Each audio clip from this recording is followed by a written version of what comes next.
Hello to all my students, मेरे प्यारे प्यारे बच्चों।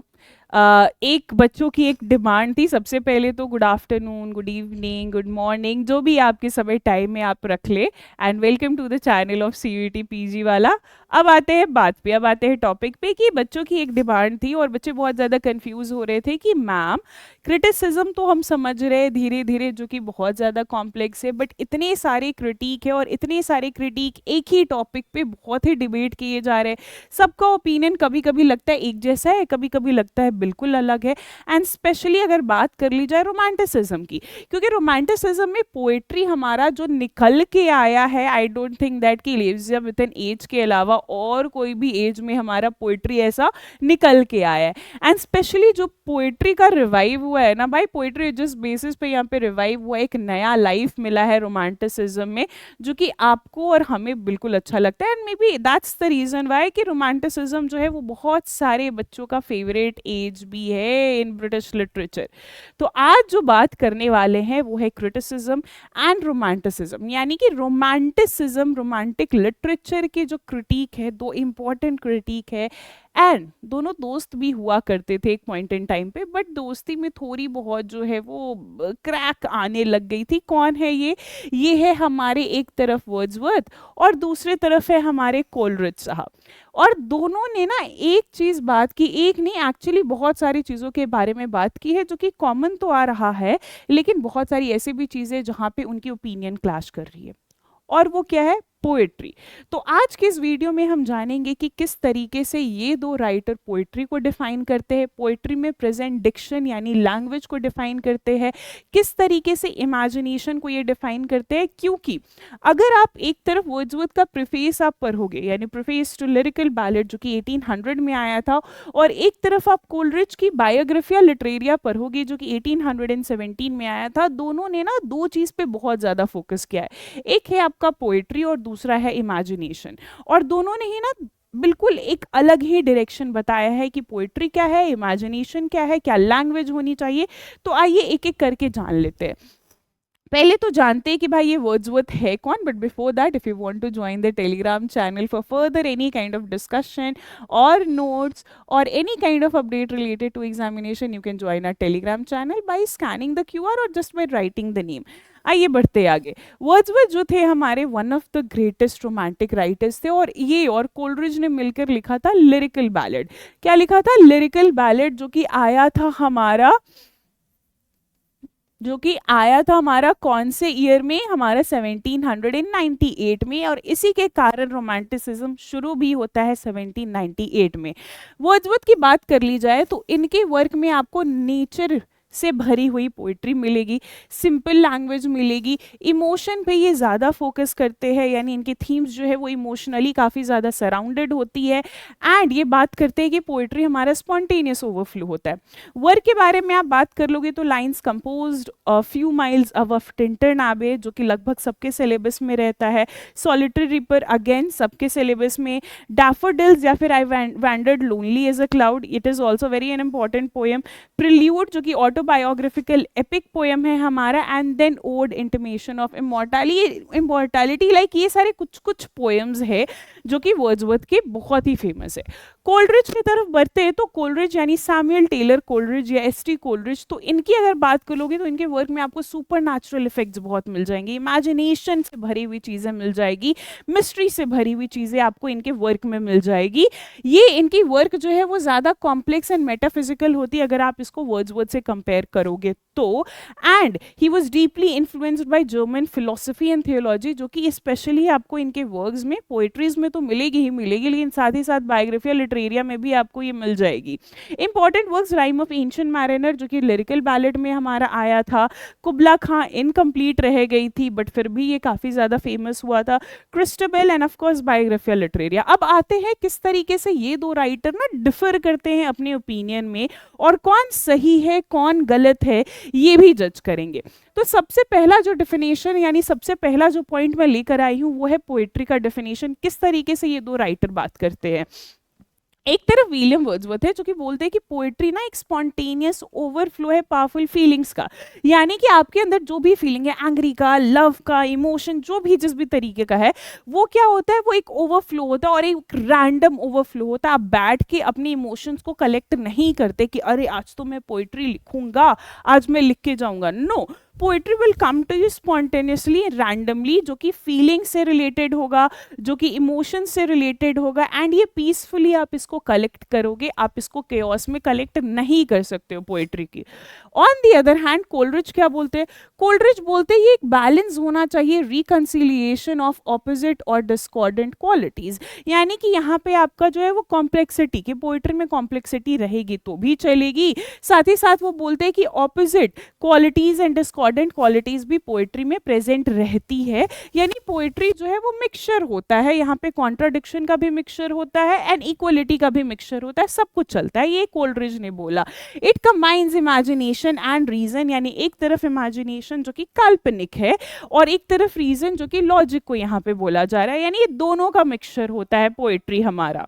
अब बात करते हैं सब्जेक्ट मैटर। ये बोलते हैं कि common life and rural people हमारे सब्जेक्ट होने चाहिए, उनके बारे में हमें लिखना चाहिए और उन्हीं के लिए लिखना चाहिए, उन्हीं के लैंग्वेज में लिखना चाहिए। वर्ड्सवर्थ बोलते हैं कि पोएट्री का कंसर्न है the incidents and situation from the common life, यानी कि जो आम मर्रा की जिंदगी है उसके बारे में लिखते हैं हम सारे। On the other hand Coleridge क्या कहते हैं कि super natural and extra ordinary elements हमें डालना चाहिए, यानी इफेक्ट्स ऐसा रहे कि पोएट्री है भाई different from the common life, that's what he want to से।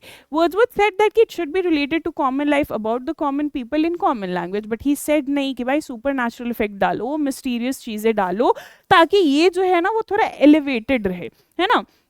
Human present with human interest and emotional truth, कि हाँ भाई ह्यूमन भी इंटरेस्ट रहेंगे बट सुपर नेचुरल मिस्ट्री तो रहना ही रहना चाहिए।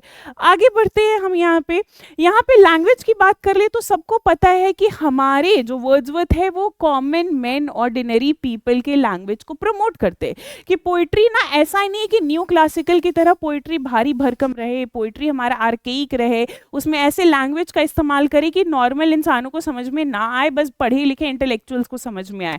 तो ये कहते हैं कि हमारा जो है जो नॉर्मल इंसानों के द्वारा जो इस्तेमाल किया गया है भाषा, उस भाषा में पोइट्री को लिखा जाए, यानी प्लेन हो और सिंपल हो। बट इस चीज से कोलरिज बायोग्राफिया लिटरेरिया में डिसएग्री करते हैं और बोलते हैं कि फिर पोइट्री किस तरीके से अलग रह जाएगा, है ना। एक कॉमन कम्युनिकेशन से फिर पोइट्री अगर अलग नहीं रहेगा तो पोइट्री भी तो कॉमन कम्युनिकेशन ही हो जाएगा, फिर वो पोइट्री क्यों ही कहलाएगा।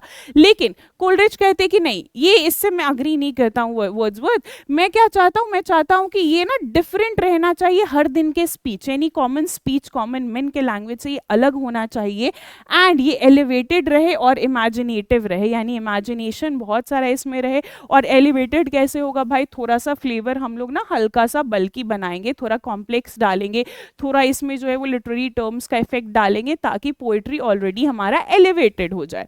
इमेजिनेशन की बात करते तो बोलते हैं हाँ इमेजिनेशन तो पोएट्री में प्रेजेंट होना चाहिए but not systematically defined. Emotion and memory play greater role, कि भाई हमारे इमेजिनेशन सिस्टमैटिकली बैठा नहीं रहना चाहिए, क्योंकि ये अगेन मेमोरी पे बेस्ड होता है और ये अगेन किस पे बेस्ड होता है, हमारे इमोशंस पे बेस्ड होता है। तो हमारे इमोशन और मेमोरी तो सिस्टमैटिक नहीं होता, वो भी तो हमें रैंडमली हमारे आती है। कोलरिज क्या बोलते हैं कि देखो इमेजिनेशन तो होना चाहिए और वो इमेजिनेशन को दो पार्ट में डिवाइड करते हैं, एक होता है प्राइमरी, दूसरा होता है सेकेंडरी। प्राइमरी इमेजिनेशन जो हर कोई इमेजिन कर सकता है, आप और हम, और जो सेकेंडरी होता है वो एक इस तरीका इमेजिनेशन होता है जो कि बस क्रिएटर इन द सेंस कि आर्टिस्ट के पास होता है, यानी कि उनके पास एक ऐसी क्षमता होती है जो कि बियॉन्ड प्राइमरी इमेजिनेशन जाके वो सोच सकते हैं। बट याद रखें कि प्राइमरी इमेजिनेशन जो है वो सेकेंडरी इमेजिनेशन को इन्फ्लुएंस किया, यानी सेकेंडरी प्राइमरी से ही निकला है, that's what he want to say. अब आते हैं लास्ट में, that is role of poet. इनका कहना है, वर्ड्सवर्थ का कहना है कि जो पोएट होते हैं ना भाई, he is a man of speaking to man, he is a man speaking to man, क्योंकि वो भी ऑर्डिनरी इंसान है, मैं भी ऑर्डिनरी इंसान हूँ, मैं भी ऑर्डिनरी लैंग्वेज में लिखूंगा तो बातें भी वैसी ही होगी। लेकिन इस चीज में ना हमारे थोड़ा सा कोलरिज जो है वो डिसएग्री करते हैं, वो बोलते हैं someone of exceptional ability who harmonises opposite using imagination, कि जिसके पास एक्सेप्शनल एबिलिटीज हो, यानी रेयर हो, आम आदमी की तरह नहीं हो, और वो क्या करता हो, वो जो है वो इमेजिनेशन, ऑपोजिट पोल्स को ना साथ में लाके वो पोइट्री में प्रेजेंट करता है। ये क्या बोलते हैं फंक्शन ऑफ पोइट्री को लेके, पोइट्री जो है ना हमें प्लेजर देती है ना। पोइट्री हमें क्या करती है, पोइट्री जो है वो प्लेजर देती है और ऑर्डिनरी थिंग्स को भी ना काफी अच्छे तरीके से डिस्क्राइब करती है। ये क्या बोलते हैं कि पोइट्री हमें एजुकेट करता है, हमें डिलाइट करता है, हमें रिकंसाइल करता है, राइट, कॉन्ट्राडिक्शंस यानी ऑपोजिट को मिलाता है। ये पोइट्री का काम है, ये हम कोलरिज ने कहा। फिर आते हैं नेचर के बारे में। ये बोलते हैं नेचर जो एक लिविंग प्रेजेंस है और वो ना टीचर की तरह होता है, हमें मोरली टीच करता है। ये क्या बोलते हैं, ये नेचर को सिंबॉलिक दिखाते हैं और हमारे माइंड का रिफ्लेक्शन, कि जैसा हमारा माइंड है और वही नेचर है, यानी हमारा माइंड और नेचर एक दूसरे पे डिपेंड करता है, right. Not just an external teacher की बस बाहरी बाहरी आपको बता रहा है, but it is also something that present internally, and ये नेचर को भी सुपर नेचुरली वे में डिफाइन करते हैं। लास्ट है use of metre and rhyme. तो वर्ड्सवर्थ का कहना था कि it supports metrical structure as it brings pleasure even with simple language. कि भाई क्या होता है कि थोड़ा मीटर्स वगैरह को हमें क्या करना है, थोड़ा यहाँ पे प्रमोट करना है स्ट्रक्चर को, क्योंकि ये ना ऑर्डिनरी के साथ में मिलजुल जाता है। On the other hand he believes that कि मीटर क्या करता है, मीटर जो है वो एक्सेप्शंस को क्रिएट करता है, हमें प्लेजर देता है, बट साथ ही साथ ये ज़्यादा फ्लेक्सिबल होता है एंड कॉम्प्लेक्स भी होता है।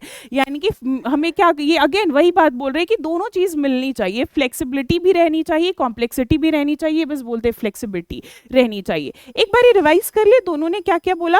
वर्ड्सवर्थ बोलते हैं कि लैंग्वेज कैसा होना चाहिए, ऑर्डिनरी। ये बोलते हैं नहीं भाई, ऑर्डिनरी लैंग्वेज अगर पोइट्री की रहेगी तो फिर फर्क ही क्या रह जाएगा, इसे ऑर्डिनरी प्लस थोड़ा एलिवेटेड होना चाहिए, यानी आम से डिफरेंट होना चाहिए। दोनों मिला के हम लोग कॉन्ट्राडिक्टरी में चलेंगे।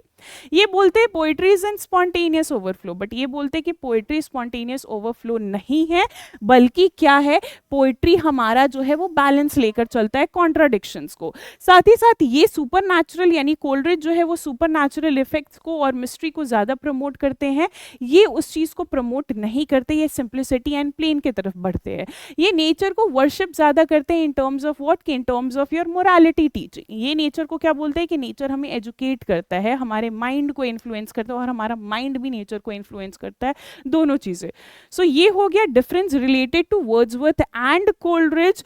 अगर आपने मैंने जो भी पढ़ा है समझ में आ गया है, तो अब आप डिसाइड करेंगे कि सही कौन है। क्या वर्ड्सवर्थ अपने पॉइंट ऑफ टाइम पे सही है, यानी अपने पॉइंट ऑफ व्यू पे सही है, या फिर कोलरिज सही है। What you think and comment down here, क्योंकि मैं भी जानना चाहती हूँ कि भाई सारे बच्चे अपने क्रिटिसिज्म को किस तरीके से देख रहे हैं, किस तरीके से एनालाइज कर रहे हैं, क्योंकि क्रिटिसिज्म का तो यही है कि क्रिटिकल थिंकिंग जनरेट हो, बच्चे भी अपनी ओपिनियन जो है वो बना सके, right. And I hope that this video is informative to you and helpful to you, और आप समझ गए होंगे कि दोनों राइटर्स क्या क्या अपने पॉइंट ऑफ टाइम पे बताना चाहते हैं, पॉइंट ऑफ व्यू क्या वो प्रेजेंट करना चाहते हैं, सेम पोएट्री पे, सेम इमेजिनेशन पे एंड सेम नेचर पे। Thank you so much, have a great day, have a nice day, I will meet you in next video.